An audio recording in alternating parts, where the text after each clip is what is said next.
You never had to be taught to be alone. It just happened, quietly, without a decision, without anyone noticing, including you. While other kids were loud about needing people, you figured out early that silence was easier, that your own company was more predictable, that being alone didn't ask anything of you that you couldn't give. And for a long time, maybe still, you called that independence. You called it introversion. You called it just how you are.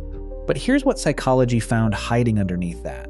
For a specific kind of person, the ones who genuinely prefer their own company, who recharge in solitude, who feel a strange relief when plans get canceled, the love of being alone didn't come from nowhere. It grew in the soil of a childhood where being around people wasn't safe, or wasn't satisfying, or taught them, quietly and without explanation, that they were better off handling things by themselves.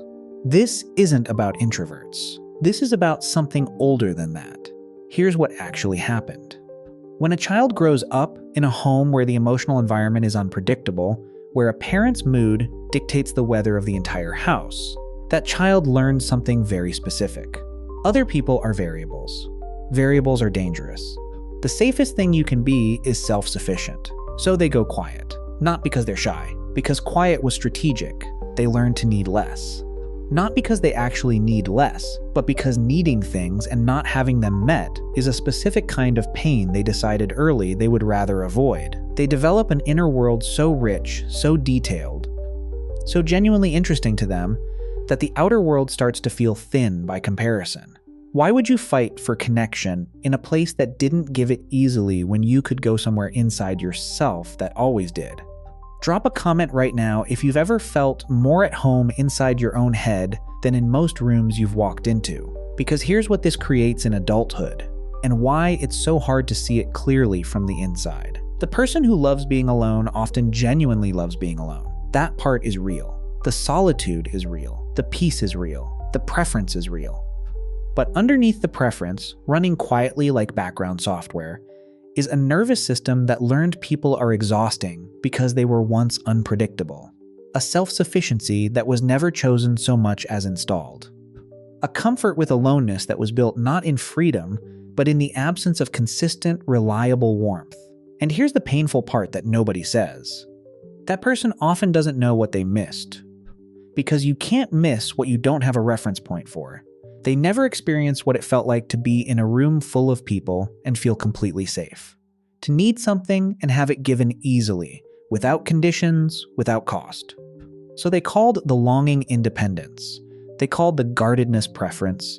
They called the self-containment strength. Subscribe right now if any part of you is wondering whether what you've been calling a personality is something older than that.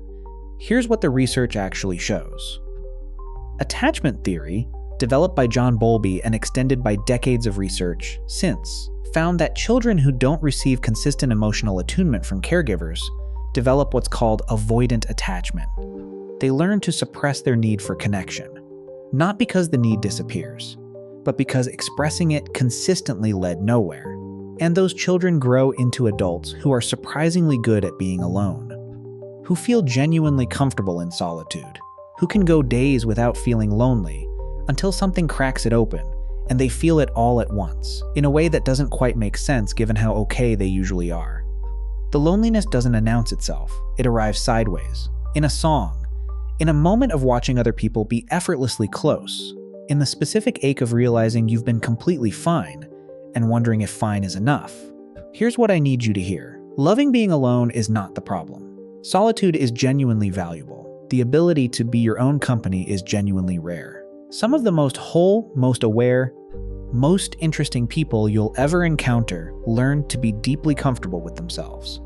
But there's a difference between choosing solitude and having been shaped toward it by circumstances that gave you no other option. One is freedom.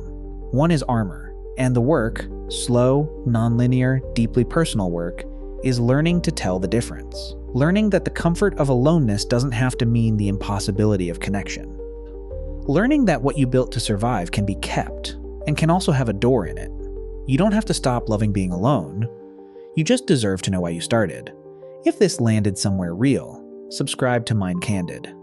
New psychology every week.